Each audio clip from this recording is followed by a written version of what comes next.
નમસ્કાર વિદ્યાર્થી મિત્રો, આપણે ફરીથી આજે મળીએ છીએ અને આજે આપણે બીજું પ્રકરણ બહુપદીઓ શરૂ કરવાના છીએ. તો આપણે બહુપદીઓ તમે ધોરણ 9 ની અંદર પણ વિદ્યાર્થી મિત્રો ભણી ચૂક્યા છો. તેની પહેલા આપણે એ સમજ મેળવીએ કે કોને બહુપદી કહેવાય અને કોને બહુપદી ન કહી શકાય. તો હંમેશા વિદ્યાર્થી મિત્રો યાદ રાખવાનું કે જે બહુપદી હોય તેને હંમેશા પૂર્ણાંક ઘાત હોય, ક્યારેય ઋણ ઘાત અથવા તો અપૂર્ણાંક ઘાત હોઈ શકે નહીં. જો કોઈ પણ પ્રકારની સમીકરણને ઋણ ઘાત અથવા તો અપૂર્ણાંકમાં જો ઘાત હોય તો એ પ્રકારના સમીકરણને આપણે બહુપદી કહી શકીએ નહીં. દાખલા તરીકે કોને બહુપદી કહી શકાય? તો આપણે લખીશું કે બહુપદીઓ કઈ કઈ છે. દાખલા તરીકે x છે, 2x + 1 છે, 3x² - 2 છે, 9x³ - 2x + 4 છે વગેરે. હવે તમે અહીં જોઈ શકો કે જેટલા પણ x જે છે આપણો, જેને આપણે જે આપણા માટે અજ્ઞાત છે, જે ચલ છે આપણા માટે, તમે અહીં જોઈ શકો કે હંમેશા તેની ઘાત ધન પૂર્ણાંક છે અને તેની ઘાત જે છે તે કદી પણ ઋણમાં નથી. પરંતુ કઈ બહુપદીઓ નથી? તો અમુક એવા સમીકરણો છે કે જે બહુપદીઓ નથી. ખાસ યાદ રાખીશું. દાખલા તરીકે 1/x - 1. શા માટે આ બહુપદી નથી? કારણ કે જ્યારે આપણે કોઈ પણ સમીકરણ અથવા તો કોઈ પણ જે છેદમાં હોય તેને આપણે જ્યારે લખવું હોય તો આપણે એને તેના પર ઋણ ઘાત કરીને દર્શાવી શકીએ. એટલે કે x - 1 ની અહીં એક ઘાત છે, તેથી આપણે એને ઉપર લઈ જઈએ એટલે કે અંશમાં લઈ જઈએ તો ઋણ ઘાત સ્વરૂપે તેને દર્શાવી શકાય. તો મેં હમણાં જ કહ્યું કે બહુપદી હોવાની શરત છે કે જે પણ ચલ છે તેના પરની ઘાત ઋણ ન હોવી જોઈએ અને અપૂર્ણાંક પણ ન હોવી જોઈએ. તો અહીં ઋણ ઘાત છે, તેથી આ પ્રકારના સમીકરણને આપણે બહુપદી કહી શકીએ નહીં. આ ઉપરાંત વર્ગમૂળમાં x + 2, આને પણ આપણે બહુપદી કહી શકીએ નહીં, કારણ કે વર્ગમૂળમાં x જે છે તેને આપણે x ની 1/2 ઘાત તરીકે લખી શકીએ. તેથી આને પણ આપણે બહુપદી કહી શકીશું નહીં, કેમ કે વર્ગમૂળમાં જે છે તેને આપણે 1/2 ઘાત તરીકે લખીએ તો 1/2 ઘાત પણ અપૂર્ણાંક છે, તેથી આપણે આને પણ બહુપદી કહી શકીએ નહીં. યાદ રાખજો કે આપણે કોઈ પણ સંખ્યા જો આ રીતે હોય, દાખલા તરીકે આપણા પાસે જો √2x હોય તો આ બહુપદી છે. એનું કારણ છે કે માત્ર જે સંખ્યા છે તેને વર્ગમૂળમાં દર્શાવી છે, પરંતુ x જે છે વિદ્યાર્થી મિત્રો તેના પર ઘાત માત્ર એક જ છે, કોઈ પણ ઘાત નથી દર્શાવી. તેનો અર્થ છે કે તેના પર એક ઘાત છે, એટલે કે x ની ઘાત અપૂર્ણાંક પણ નથી અને ઋણ પણ નથી. તેથી આ જે છે તે બહુપદી છે, પરંતુ આ વર્ગમૂળમાં x + 2 તેને આપણે બહુપદી કહી શકીએ નહીં. આ જ રીતે અન્ય બહુપદીઓ પણ છે. દાખલા તરીકે 1/x² + 2 વગેરે. આ સ્વરૂપમાં જેટલા પણ સમીકરણો છે તેને આપણે બહુપદીઓ કહી શકીએ નહીં. તો ખાસ યાદ રાખવાનું વિદ્યાર્થી મિત્રો કે બહુપદી હોવાની બે શરત છે કે જે પણ સમીકરણ આપણને આપેલ છે તેની ઘાત ઋણ ન હોવી જોઈએ અને અપૂર્ણાંકમાં ન હોવી જોઈએ. તો આ રીતે આપણે બહુપદીઓ અને બહુપદીઓ જે નથી તેને અલગ તારવી શકીએ. બહુપદીનો અર્થ છે બહુ એટલે ઘણું અને પદી એટલે પદ પરથી પદી આવેલું છે કે જેને એક કરતા વધારે પદ હોય તેવું સમીકરણ. તો એવા સમીકરણને આપણે બહુપદીઓ કહીએ. તો આ જે બહુપદી છે તેના પ્રકારો હવે આપણે જોઈએ. બહુપદીના મુખ્ય 3 પ્રકારો છે. તો આપણે લખીએ કે બહુપદીના પ્રકારો. આમ આમ જોવા જઈએ તો બહુપદીના ઘણા પ્રકારો છે, પરંતુ આપણે મુખ્ય 3 પ્રકારો અહીં ધ્યાનમાં લેવાના છે. તો સૌ પ્રથમ પ્રકાર જે છે તેને આપણે કહીશું સુરેખ બહુપદી.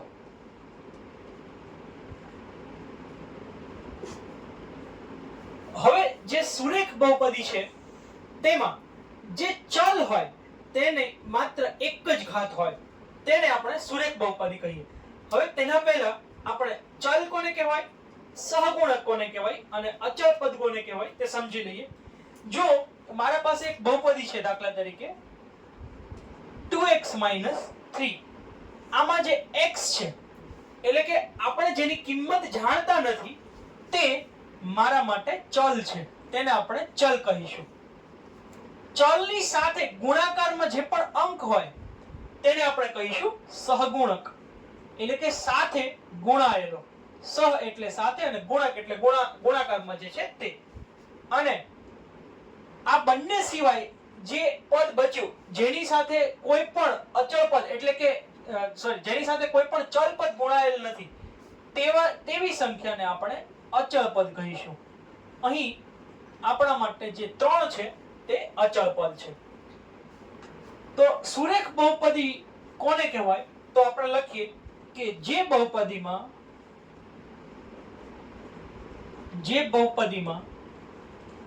ચલની મહત્તમ ઘાત, મહત્તમ એટલે વધારેમાં વધારે, ચલની મહત્તમ ઘાત 1 હોય તેને સુરેખ બહુપદી કહે છે. તેને સુરેખ બહુપદી કહે છે. એટલે કે અહીં જે ચલ છે તેની મહત્તમ ઘાત તમે અહીં જોઈ શકો કે x ની ઘાત 1 છે. x ની ઘાત 1 કરતા વધારે હોય તેવું કોઈ પણ પદ આ બહુપદીની અંદર તમે જોઈ શકતા નથી. તો તેથી આવી બહુપદીને આપણે સુરેખ બહુપદી કહીશું કે જેની અંદર જેટલા પણ ચલ આપેલા હોય તેમાંથી મહત્તમ ઘાત જે ચલની હોય તે માત્ર એક જ હોય. આવા ઉદાહરણો આપણે અન્ય પણ લખી શકીએ. દાખલા તરીકે x + 1 અહીં જે લખી છે તે બહુપદી પણ સુરેખ બહુપદી છે. 2x - 3 વર્ગમૂળમાં 3 × x √3x + 5 વગેરે. ફરીથી યાદ દેવડાવીશ વિદ્યાર્થી મિત્રો કે અહીં √3x + 5 માં જે 3 છે તેના પર વર્ગમૂળ કરેલ છે, પરંતુ x ની ઘાત તો એક જ છે તેથી તે બહુપદી પણ છે. અને કારણ કે x ની મહત્તમ ઘાત અહીં 1 છે તેથી આ બહુપદીને આપણે સુરેખ બહુપદી કહીશું. બીજો જે પ્રકાર છે બહુપદીનો, બીજા પ્રકારને આપણે નામ આપીશું દ્વિઘાત બહુપદી. એટલે કે જે બહુપદીમાં x ની ઘાત 2 હોય એવી બહુપદી. તો બીજી જે છે તે છે દ્વિઘાત બહુપદી. તો દ્વિઘાત બહુપદી માટે આપણે લખીશું કે જે બહુપદીમાં ચલની મહત્તમ ઘાત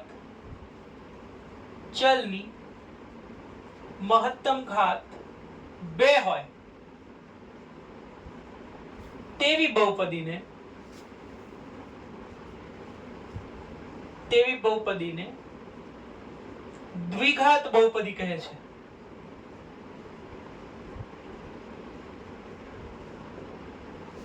દાખલા તરીકે આપણે એક ઉદાહરણ લઈએ 2x² + 3, અથવા તો બીજું ઉદાહરણ લઈએ 2 - x² + √3x. આ બંને બહુપદીઓ જે છે તે દ્વિઘાત બહુપદી છે. તમે અહીં જુઓ કે x ની મહત્તમ ઘાત 2 છે. એ જ રીતે અહીં x વાળા બે પદ છે, પરંતુ x ની મહત્તમ ઘાત વાળું જે પદ છે તે છે x².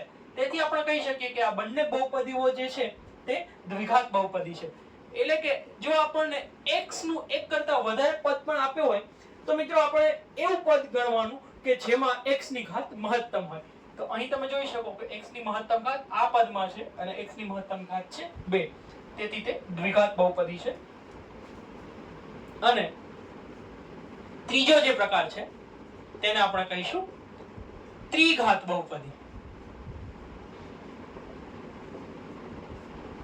તો તો ત્રિઘાત બહુપદી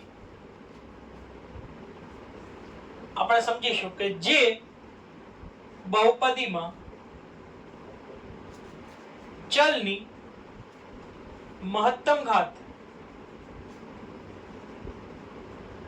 3 હોય તેવી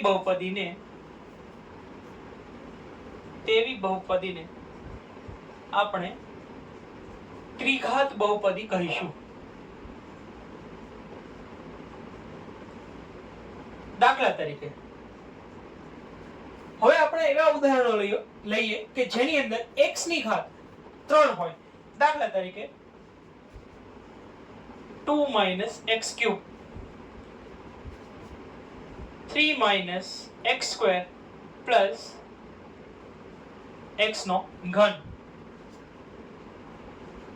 √2 x નો ઘન વગેરે. તમે વિદ્યાર્થી મિત્રો અહીં જોઈ શકો કે જેટલી પણ બહુપદી આપણે લખેલી છે, કુલ 3 બહુપદી લખેલી છે, તેમાં દરેકમાં x ના એક પદ હોય કે x ના એક કરતા વધારે પદ હોય, પરંતુ x નું મહત્તમ ઘાત વાળું પદ જે છે તે હંમેશા 3 છે. એટલે કે x ની 3 ઘાત છે તે મહત્તમ પદ છે આપણું. તેથી આપણે કહી શકીએ કે આ જેટલી પણ બહુપદીઓ છે તે ત્રિઘાત બહુપદીઓ છે. તો આ રીતે આપણે x ની ઘાતના આધારે નક્કી કરી શકીએ કે આપેલ બહુપદી સુરેખ બહુપદી છે, દ્વિઘાત બહુપદી છે કે ત્રિઘાત બહુપદી છે. જો આપણી બહુપદીમાં x ની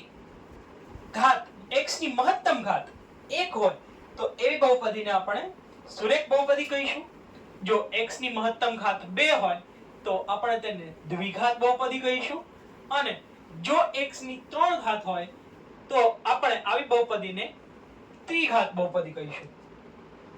આ ઉપરાંત તમે ધોરણ 9 ની અંદર બહુપદીના શૂન્યો શોધતા શીખ્યા છો. તો બહુપદીના શૂન્ય શું છે તે તમે જાણો છો, પરંતુ આપણે ફરીથી તેનું જરા રિવિઝન કરી લઈએ.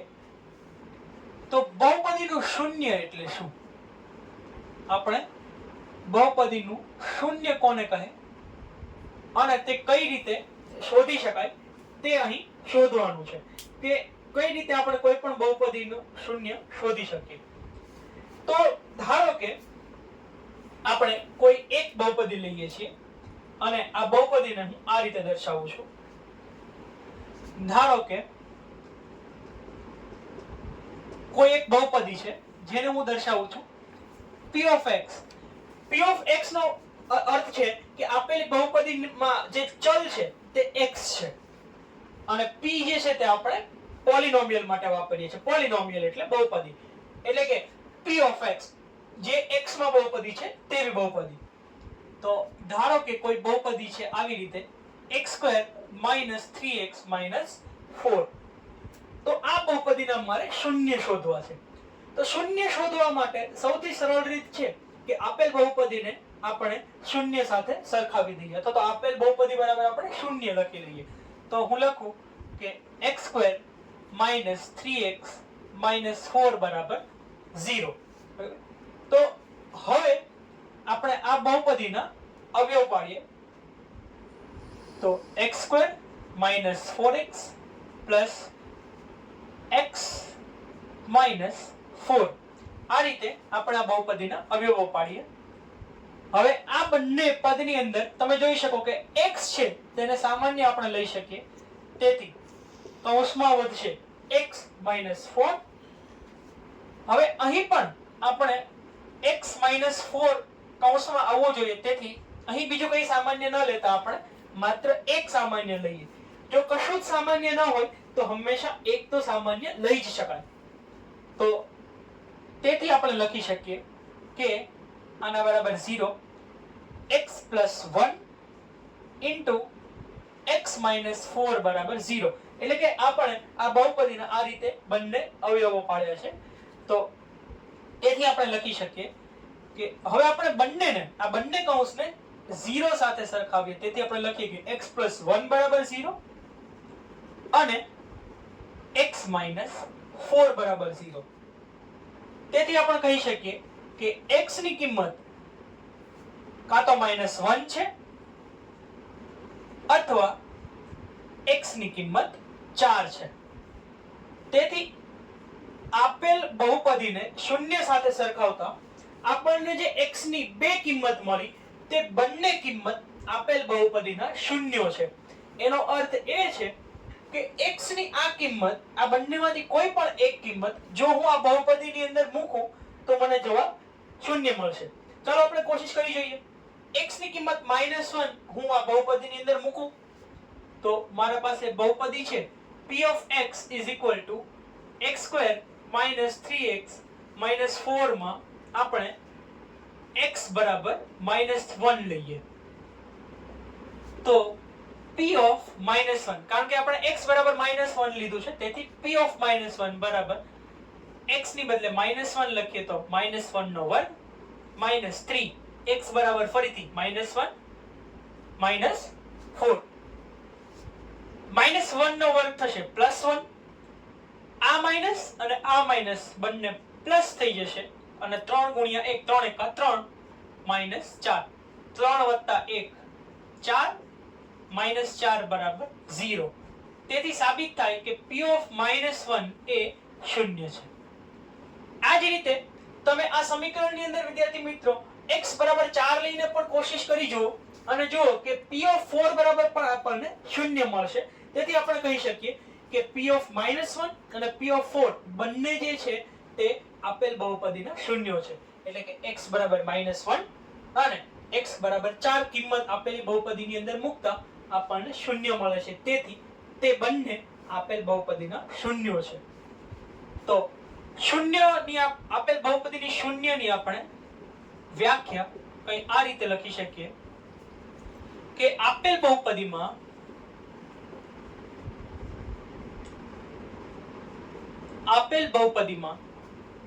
ચલની જે કિંમત મૂકતા બહુપદીનો જવાબ અથવા તો આપણે કહી શકીએ કે બહુપદીની કિંમત શૂન્ય મળે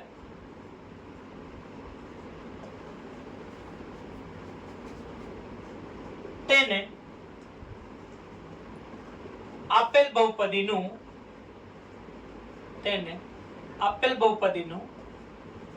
શૂન્ય કહે છે. એટલે કે જો p of k એટલે માની લો કે k બરાબર કોઈ પૂર્ણાંક છે, k બરાબર કોઈ કિંમત છે તો p of k બરાબર શૂન્ય હોય તો જે k આપણને જે k સંખ્યા મળે છે તેને આપણે આપેલ બહુપદીનું શૂન્ય કહી શકીએ. તો એ જ રીતે આપણે લખીએ કે હવે આપણે જોઈએ કે સુરેખ બહુપદીનું શૂન્ય કોને કહી શકીએ. માત્ર બહુપદીનું શૂન્ય નહીં, હવે આપણે સુરેખ બહુપદી માટે શૂન્ય જોઈએ. તો અહીં હું લખું સુરેખ બહુપદી માટે. તો આપણે જોઈએ કે સુરેખ બહુપદી માટે શૂન્ય કઈ રીતે શોધી શકાય. સુરેખ બહુપદીનું શૂન્ય શોધવું ખૂબ જ સહેલું છે. દાખલા તરીકે મને કોઈ સુરેખ બહુપદી આપેલી છે. ધારો કે મને આપેલું છે p of x is equal to 2x - 3. આ જે છે તે સુરેખ બહુપદી છે. આની પહેલા પણ આપણે ભણી ગયા વિદ્યાર્થી મિત્રો.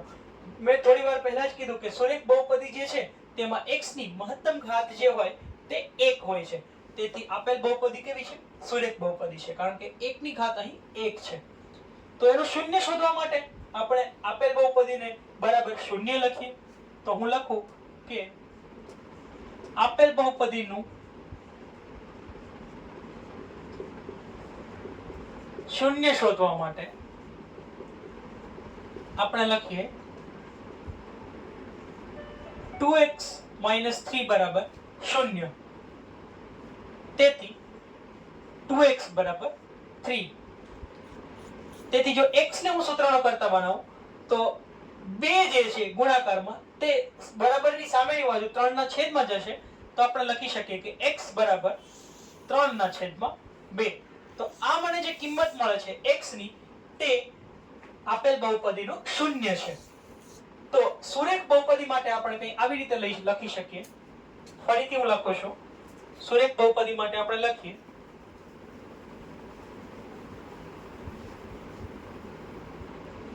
જો સુરેખ બહુપદી ax b ના સ્વરૂપમાં હોય તો આપણે એના માટે લખી શકીએ. આપણે લખીએ કે સુરેખ બહુપદી ax b નું શૂન્ય એનું સૂત્ર આપણને આપેલું છે બરાબર -b ના છેદમાં a, એટલે કે જે અચળ પદ આપેલું છે તેની સાથે માઈનસ ને ગુણવાનો છે અને છેદમાં આપણે x નો સહગુણક લેવાનો છે. આ સૂત્ર ખાસ યાદ રાખજો, કારણ કે વિદ્યાર્થી મિત્રો આ સૂત્ર વડે આપણે કોઈ પણ બહુપદીનું, કોઈ પણ સુરેખ બહુપદીનું શૂન્ય શોધી શકીએ. તો હવે આપણને આ જે બહુપદી આપી છે તેની માટે આપણે આ સૂત્ર મૂકી જોઈએ. તો હું લખું કે p of x બરાબર 2x - 3 માટે. હવે અહીં મને ખબર છે કે આ જે 3 છે તેને હું b ની સાથે સરખાવી શકું અને અહીં જે 2 છે તેને હું a ની સાથે સરખાવી શકું, કારણ કે 2 જે છે તે x નો સહગુણક છે અને 3 જે છે તે અચળ પદ છે. તો હવે હું લખું કે મારા પાસે સૂત્ર છે -b ના છેદમાં a. તો b ની કિંમત મારા પાસે આપેલી છે, b ની કિંમત છે -3. તો b ની કિંમત છે -3 અને a ની કિંમત છે 2. આ માઈનસ અને આ માઈનસ બંને કેન્સલ થઈને મને જવાબ આપશે 3/2. તો મને k એટલે કે જે બહુપદીનું શૂન્ય છે તેની કિંમત મળે છે 3/2, જે અહીં આપણે સરખાવી શકીએ કે બંને રીતથી આપણને બહુપદીના શૂન્ય માટેની એક જ કિંમત મળે છે. તેથી આ સૂત્ર જે છે તે વિદ્યાર્થી મિત્રો આપણા માટે ખૂબ જ અગત્યનું સૂત્ર છે અને તેનો ઉપયોગ કરી આપણે કોઈ પણ બહુપદી, કોઈ પણ સુરેખ બહુપદી માટે તેનું શૂન્ય આપણે શોધી શકીએ. યાદ રાખજો, આ સૂત્ર જે છે તે માત્ર અને માત્ર સુરેખ બહુપદી માટે છે અને દ્વિઘાત કે ત્રિઘાત બહુપદીમાં આ સૂત્ર તમને કામ લાગશે નહીં. હવે પછીનો જે લેક્ચર હશે તેની અંદર વિદ્યાર્થી મિત્રો આપણે આ બહુપદીના શૂન્યનો ભૌમિતિક અર્થ શું છે તે જોઈશું અને બહુપદીના શૂન્યોને આકૃતિ પરથી કઈ રીતે શોધી શકાય તે પણ આપણે જોઈશું. Thank you.